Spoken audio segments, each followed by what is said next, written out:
कि गांव के अंदर क्या अपने ज्यादातर शादियां वैसी होती है, जैसे मेरी जहां बुआ की शादी की हुई है उस गांव में फिर मेरी बहन की भी शादी कर दी है ना। भाई पहले क्या ये पंचायतियां महिलाएं किया करती थी, एक महिला की कहीं पर शादी हुई फिर वो गांव में आके अपनी भतीजी को अपने जेठू को दिलवा देती, जेठ का बेटा है अपनी भतीजी ले गई।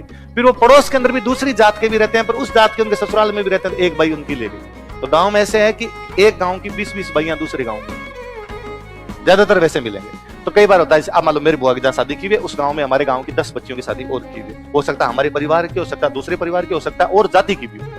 अब हुआ कि भाई मेरे बुआ की सासू की डेथ हो गई, तो अपने सब कपड़े लेके जाएंगे। कपड़े लेके जाने का रिवाज होता है कि वो किस्तों में देने पड़ते हैं थोड़े थोड़े। संपत्ति का अधिकार ये कहता है कि पिता की संपत्ति में सबको बराबर हक मिलना चाहिए, पर हम लड़कियों को कोई भी हक देते।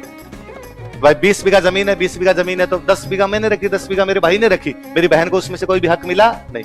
तो हम वास्तव में बहन को यह कहते हैं कि देख तेरे को हक तो हम दे देंगे पर एक साथ नहीं दे पाएंगे। तेरे को एक तो हम दहेज चुका देंगे तो डाउन पेमेंट, उसके बाद तेरे को किस्तों में देंगे, तेरे टावर होंगे तो देंगे, तेरे टावरों के ब्याह होंगे तो देंगे, तेरी सासू मरेगी तो देंगे, तेरा ससुरा मरेगा तो देंगे, तुम्हारे कोई पैदा और कोई मरे हम ला के देंगे तुम्हें कुछ ना कुछ। तो धीरे धीरे किस्तों में, और लड़कियां भोली है इस बात पर मान भी जाती है।